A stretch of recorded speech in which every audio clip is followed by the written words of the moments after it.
What up, guys? Welcome back to another video. Today we're not playing, but reacting to Scary Videos You Can't Unsee by Nukes Top 5.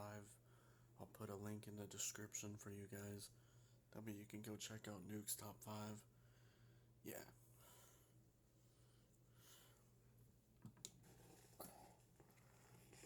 Late one evening in Philadelphia, Pennsylvania, Heather Paul is outside on her front porch having some ice cream with her husband and her two sons.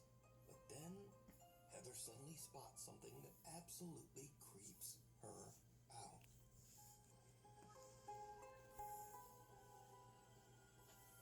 There's like little mosquitoes.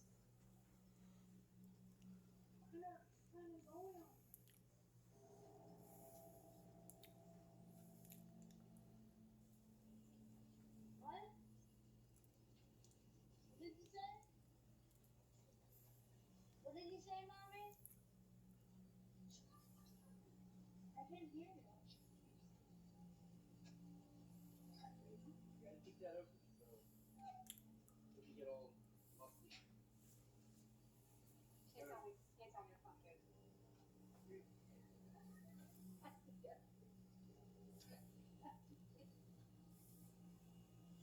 Can't tell me your phone goes. Heather whispers, "She scares me," to her husband and children, but they have no idea what she's talking about.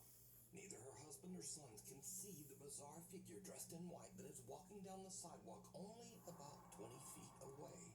Heather says that the woman looked like, quote, a lady dressed like a nurse from the 1950s with an eerie grin on her face. Heather is now freaked out.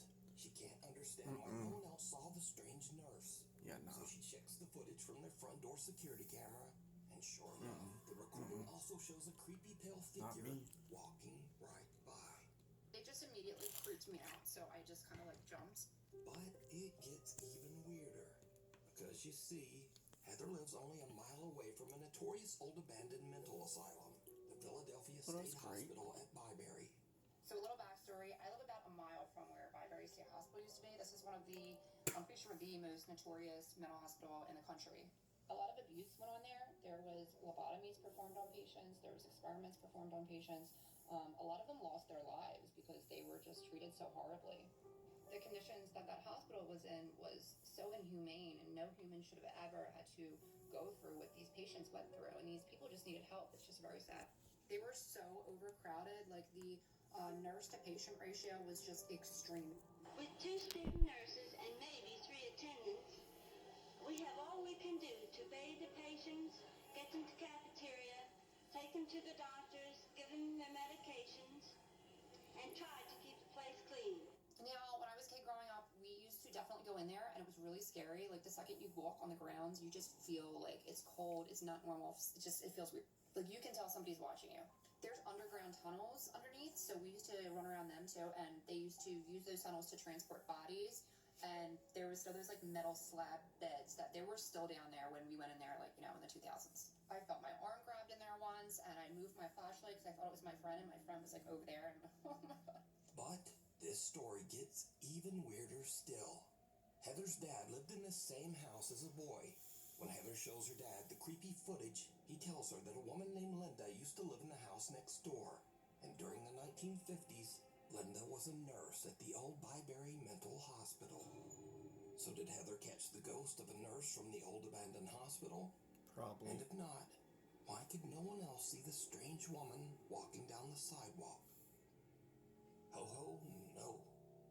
Cara Messina lives in an old house in New York State that was built in the 1800s and has a very tragic past.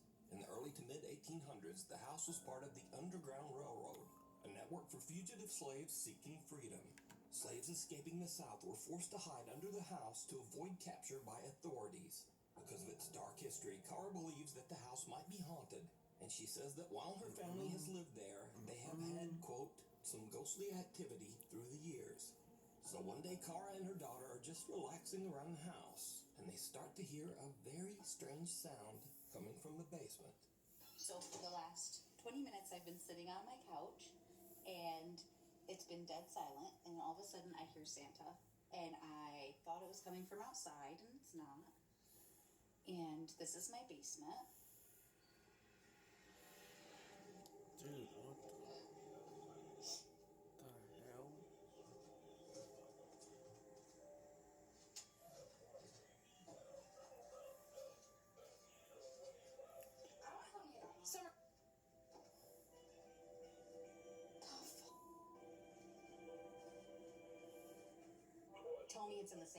Chucky right now. Yeah, it's right there. What? Yeah.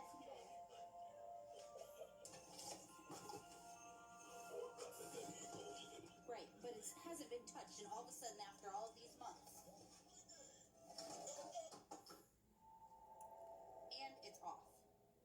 Kara's daughter flips through a box, which ironically contains 2 old Chucky dolls, only to find that a Santa figurine has suddenly activated itself and is just talking away, even though the power switch is turned off.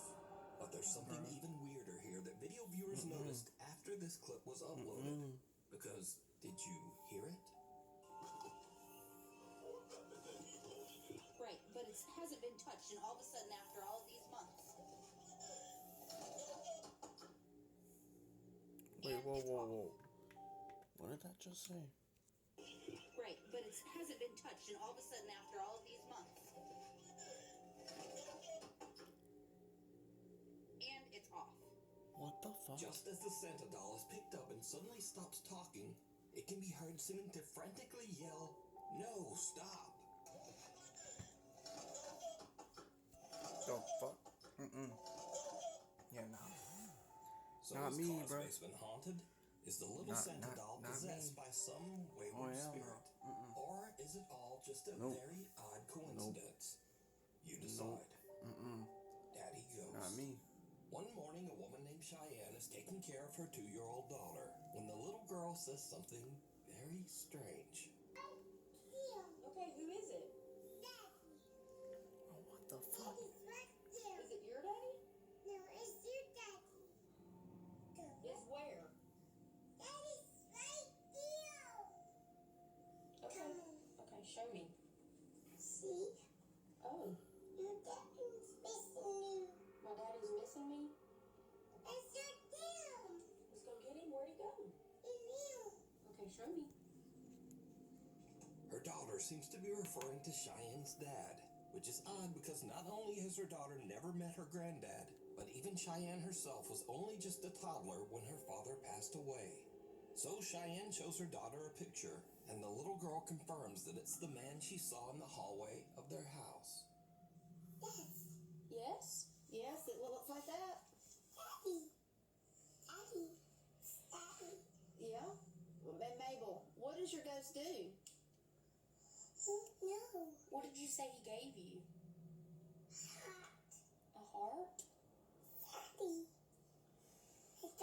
Uh-huh. Yeah. 2 days later, and it happens again. What's the ghost? What are you talking about?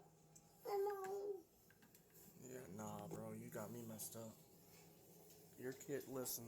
Your kid sees that, you should believe that, bro. There's no way you don't fucking believe that. There's no fucking way. The dryer scared me, and you already freaked me out. Bruh.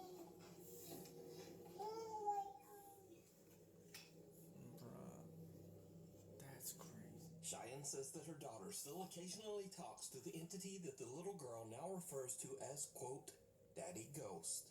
But Cheyenne says that some online comments have scared her a bit. She calls him Daddy Ghost. She's only had an experience like that 2 or 3 times. It doesn't happen often, but when it does, I try to capture it on video. I also had a lot of comments saying that it wasn't like something nice. It was something mean. Well, that freaked me out, so don't say that again. A lot of people were telling me don't communicate with it. I'm not. I'm scared. She is, and she doesn't understand. Tell him, Mabel. So is Cheyenne's daughter seeing the ghost of her granddad stopping by for a visit? What do you think? A grave More than situation. A young woman named Brett lives on a large horse ranch in the mountains. She says that lately, things around the ranch have gotten a little strange. Well, actually, they've gotten a lot strange. It all starts one day when Britt's dog Josie just completely... Alright, chat, I'm gonna end it here. I hope y'all had fun with it just as much as I did. I love you guys. Peace.